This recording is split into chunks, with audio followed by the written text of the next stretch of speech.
Welcome to Astoria. We're in Astoria, guys. Look at this cool little mobile here. Oregon Volvo. Whoa. And stop. Bernie for president. Bernie Sanders in Astoria. The Goonies. And this one's even better.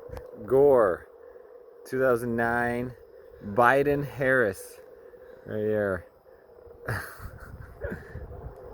That's the narrative, guys.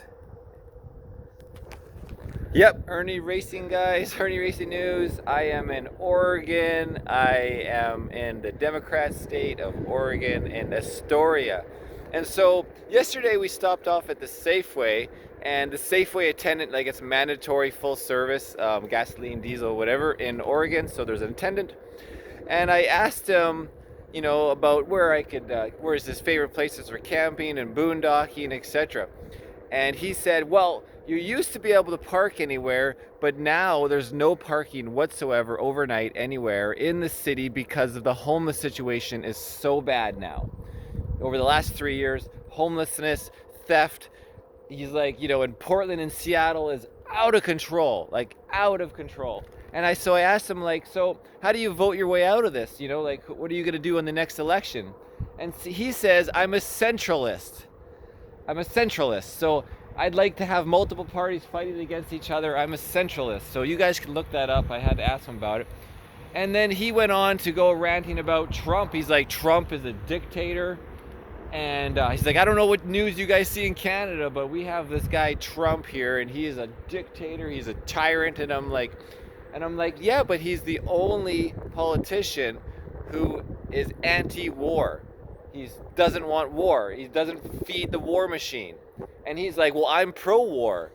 And I'm like, you're pro-war? And he's like, yeah, I'm happy we're in Ukraine doing this and this and this. And I'm like, you're happy 400,000 men are being slaughtered in Ukraine for your proxy war, for the US war machine, for the world war machine, the Lockheed Martin, these giant trillion-dollar, one of the biggest industry there is war. Bigger than Pfizer and all that stuff.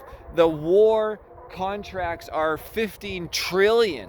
This is well beyond the $100 billion of Pfizer. And so, yeah, it's just unbelievable, the perspective. He's like, he wants war. And I'm like, well, I don't see you over there dying on the front lines. How about your children? Would you like to be, it's not just enlisted, there's forced enrollment for any man, any boy in Ukraine, forced to go with almost zero training, whether a month training, don't even know how to shoot a weapon, thrown to the front lines. These boys, these men don't want to be there. And I'm like, you're supporting this country, Ukraine, you think you are, but you're just supporting the war machine. You're pro-war for a country that's not even democratic, but they advertise as being democratic because Zelensky canceled the elections. How are you supporting a country that's totalitarian, authoritarian, dictator Zelensky, the puppet? There's no election, so everybody's dying and they can't even vote for peace. Anyways, let's keep going. Oh, not to mention he's eliminated any opposition. There is no opposition, even if there was an election at this point. The opposition is either in jail or murdered. So, yeah, some democratic country. What? It's just, but they don't know. I was trying to give the guy little timbits, you know, and I'm like, you know, you got to consider this. And it's just over his head. The gas station attendant.